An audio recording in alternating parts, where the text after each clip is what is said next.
There I was, standing in my ruined cornfield, watching that red Jeep Wrangler crush thousands of dollars of crops under its tires.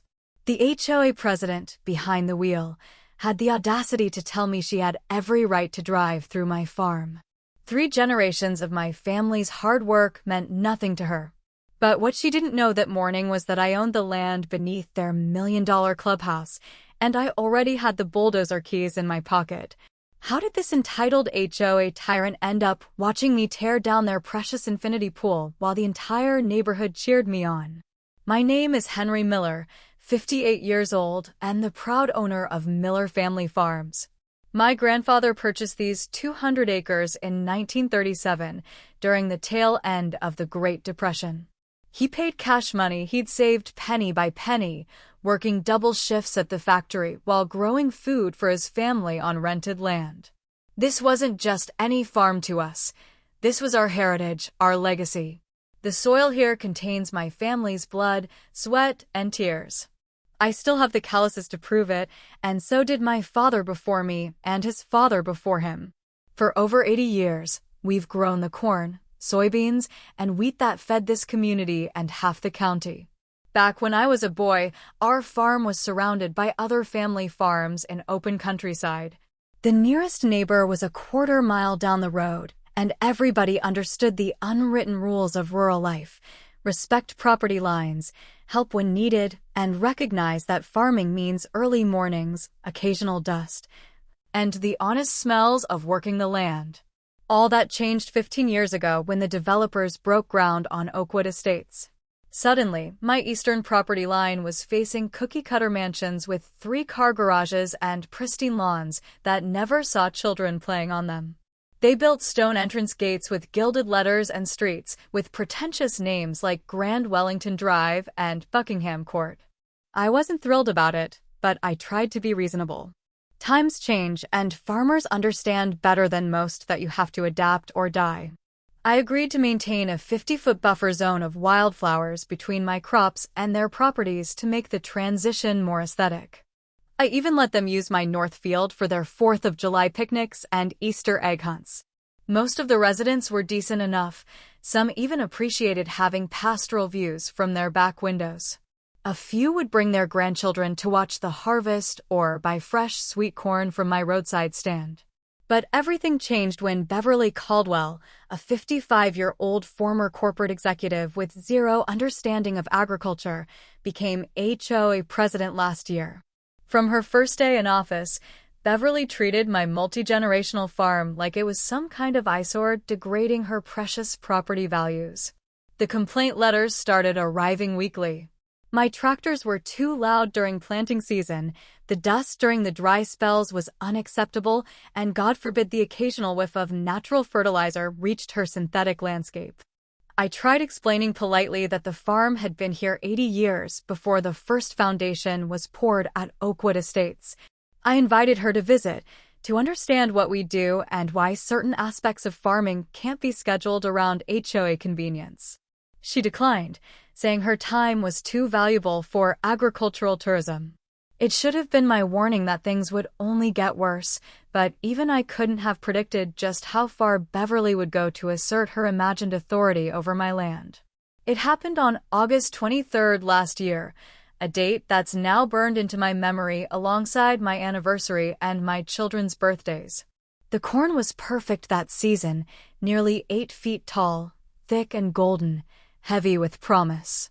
After 2 years of drought followed by one of flooding, we were finally looking at a bumper crop that would let me pay off the new irrigation system and maybe even put something away for my grandson Ethan's college fund. I was out checking moisture levels in the southeast field, the one that borders Oakwood Estates. The morning was clear and cool, a blessing in late summer, and I was feeling good about our prospects. That's when I heard it, an engine revving aggressively, not the steady rumble of farm equipment, but the angry snarl of something built for show rather than work. At first, I thought maybe one of the neighborhood teenagers had driven off-road by mistake. It wouldn't be the first time some kid had accidentally veered onto farm property, though usually they were apologetic and quick to leave. I crested the rise between fields and froze in disbelief. A bright red Jeep Wrangler with oversized tires and HOA1 vanity plates was cutting a destructive path straight through my prime cornfield. The driver wasn't lost or confused. They were deliberately mowing down row after row of fully mature corn, carving what looked like a joyriding path through my livelihood. I radioed Ethan, who was working the north section, my voice shaking with a mixture of shock and rage. "Someone's driving through the southeast corn. Get down here now." By the time Ethan arrived in his pickup, I'd already reached the edge of the destruction. The Jeep had finally stopped, not out of consideration, but because it had gotten stuck in a muddy depression where the irrigation line ran. Nearly 3 acres of corn lay flattened in its wake, more than $32,000 worth of crops destroyed in a matter of minutes. As we approached, the driver's door swung open, and out stepped Beverly Caldwell. She wore a crisp blue blazer with an Oakwood Estates logo embroidered on the pocket, pressed khaki pants, and what looked like brand-new hiking boots that had clearly never seen actual trail use. Her blonde hair was pulled back in a tight bun, not a strand out of place despite her vehicular rampage. "What in God's name do you think you're doing?" I shouted, my hands shaking as I surveyed the agricultural carnage surrounding us. Beverly brushed corn silk from her sleeve with manicured fingers and replied with chilling casualness, "I'm conducting an official HOA property line inspection. We've had complaints about your farming encroaching on community land." Ethan, normally the calm one in our family, exploded. "There's a service road around the perimeter specifically for access. You've just destroyed our entire southeast section." "Don't be so dramatic," she said, rolling her eyes like we were children overreacting to a minor inconvenience. "The HOA has every right to access and inspect our boundaries, and I needed to see it firsthand. Your outdated farming operation is affecting our residents' quality of life and property values. This needed to be addressed." When I pointed out she was trespassing and had caused significant damage, criminal damage, to our crops, she actually laughed. "Trespassing? Please. I'm ensuring compliance with our community standards." She reached in her blazer pocket and handed me her business card, the HOA logo in gaudy gold. "Send any concerns to our legal department. This is simply a boundary dispute." She turned her back on us and pulled out her phone, completely dismissing the destruction surrounding her. I heard her call a towing service, giving her location as the edge of Miller Farm, where it meets Oakwood Estates property. The tow truck arrived 30 minutes later, bringing 2 more HOA board members who stood with their arms crossed, looking at us like we were the problem. The extraction of Beverly's stuck Jeep caused even more damage, tearing up additional rows of corn and digging deep ruts in the soil that would take seasons to repair. As she was leaving, Beverly returned and delivered a final insult. "Oh, and we'll be sending you a bill for the towing. Your poorly maintained field damaged my vehicle's undercarriage. You really should post warning signs about the irrigation ditches." That night, I couldn't sleep. 3 acres of prime corn gone. $32,000 of income erased in one entitled woman's joyride. The sheriff had come out, taken photos, and filed a report, but called it a civil matter despite the clear destruction of property. My insurance adjuster estimated the damage at $32,000 for lost crops, plus at least $5,000 for soil remediation to repair the compacted ruts. I spent the next 3 days in a fog of anger and helplessness. The initial shock had worn off, replaced by the sickening realization that Beverly would likely face no real consequences. The HOA had better lawyers than I could afford, and they'd drag out any civil suit until I ran out of money or patience. On the 4th day, Ethan suggested we review all our property documents to prepare for a potential legal battle. "We need to know exactly where our boundaries are, Grandpa. If she's claiming we encroached on their land, we need to prove her wrong." It seemed like busy work to distract me from my anger, but I agreed. We pulled out every document related to the farm: deeds, surveys, tax records, the original sale documents from when the developers bought the adjacent property from Creek Estates. I even drove to the county records office to retrieve the original plat maps from when the subdivision was approved. What I discovered made my heart race like it hadn't since Martha said yes to my proposal 45 years ago. When they built Oakwood Estates, the developer had made a catastrophic error. Their crown jewel, a 12,000-foot clubhouse with an infinity pool, tennis courts, and fitness center, was built partially on a 2.8-acre parcel that legally belonged to me. The parcel had a complicated history. In 1962, my father briefly sold it to my uncle during a difficult financial period with a buyback agreement. 2 years later, it was deeded back to our family, but this transaction created a separate legal description in the county records. When the developers conducted their survey 15 years ago, they had somehow missed this separate parcel entirely. Their fancy clubhouse, the heart of the community and the feature most prominently displayed in their marketing materials, encroached a full 75 feet onto my land. The eastern wall of the main building, half their infinity pool, and one entire tennis court were sitting on property that had been in my family for generations. I could hardly believe it. I checked and rechecked the surveys, comparing the original property descriptions with the current county GIS maps. There was no mistake. The so-called premier amenity of Oakwood Estates was trespassing on my land far more significantly than my corn had ever encroached on theirs. I called Samuel Richardson, the attorney who had represented our family for decades. He verified my findings and was astonished. "Henry, this isn't a minor encroachment. They built a $1 million facility partially on your land without permission or compensation. You have full legal rights to demand its removal. What about getting compensated for my crops?" I asked. "The crop damage gives you leverage, but this clubhouse situation..." He whistled through his teeth. "That's your nuclear option. They'll fight the crop damage claim, but they can't argue with property deeds and surveys recorded at the county level." For the first time since watching Beverly's Jeep flatten my corn, I felt a glimmer of hope. This wasn't just about the money anymore. This was about respect.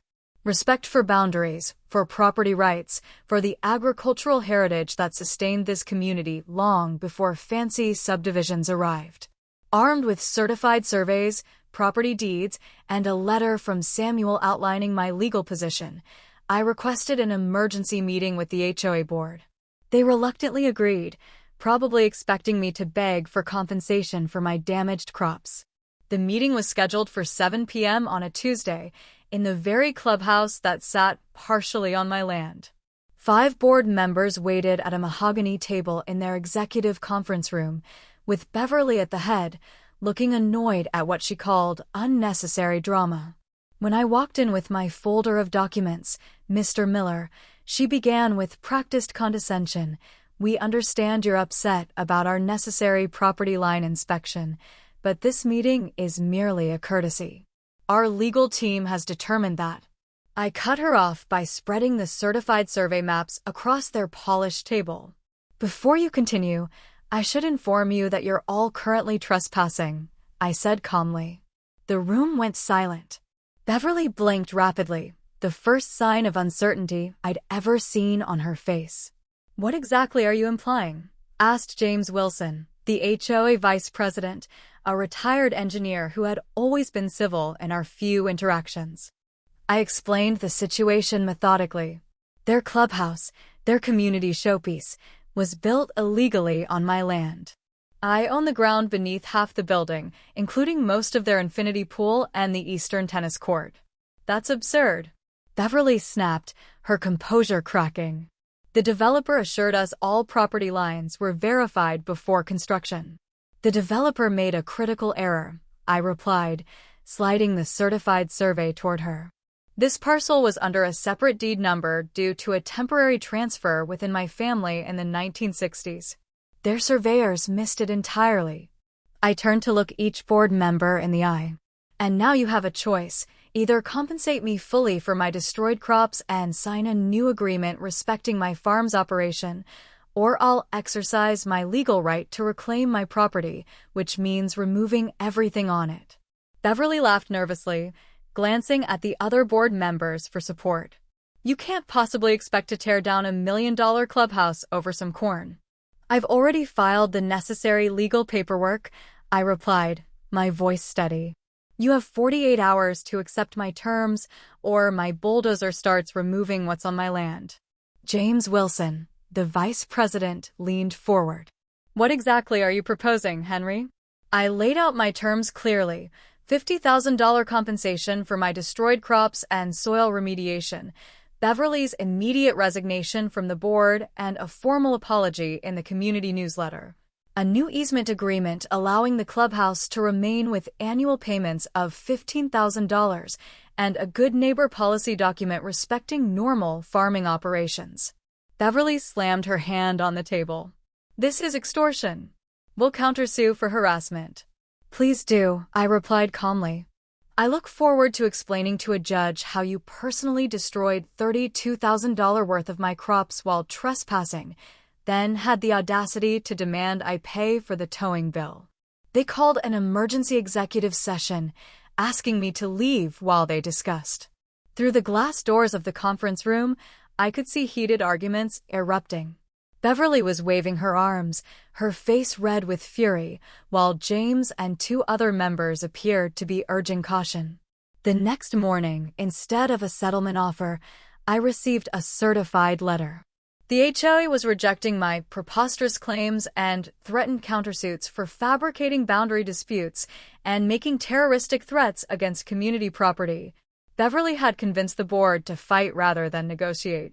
The letter ended with a warning that any attempt to approach the clubhouse with construction equipment or destructive intent would result in immediate legal action and criminal charges. I called Samuel, who was outraged but not surprised. "They're bluffing, Henry. The surveys are clear. I'll file for an emergency injunction today, confirming your property rights and the encroachment." 3 days later, we had our day in court. Judge Harriet Michaels, a no-nonsense woman who had grown up on a dairy farm herself, reviewed the documentation and listened to arguments from both sides. The HOA's attorney tried to claim adverse possession and public necessity, but these arguments fell apart under the judge's questioning. "The encroachment is less than 15 years old," Judge Michaels noted. "State law requires 20 years for adverse possession claims. As for public necessity, that applies to government entities, not private homeowners associations." Her ruling was unequivocal. She confirmed that 1. I owned the land, 2. The clubhouse substantially encroached on my property, and 3. I had the legal right to remove the encroachment if we couldn't reach an agreement. The judge gave the HOA one final chance to negotiate in good faith before allowing me to proceed with removal. "I strongly encourage the parties to reach a settlement," she said, looking directly at Beverly. "The law is clear on Mr. Miller's property rights in this matter." Emboldened by the court ruling, I presented my final offer to the HOA board: $50,000 compensation for my destroyed crops and soil remediation, Beverly's immediate resignation, a formal apology in the community newsletter, and a new easement agreement allowing the clubhouse to remain with annual payments of $15,000, plus a good neighbor policy respecting normal farming operations. I gave them 24 hours to decide, a deadline the judge had deemed reasonable given the circumstances. That evening, residents began calling me. They had received an emergency HOA email from Beverly characterizing me as a vindictive farmer trying to extort the community and announcing an emergency assessment of $20,000 per household to fight my fraudulent claims. Several homeowners asked to see my documentation. When I showed them the surveys, property records, and court order, many were horrified at how Beverly had misrepresented the situation. By midnight, residents were organizing their own emergency meeting, without Beverly, to discuss the facts and options.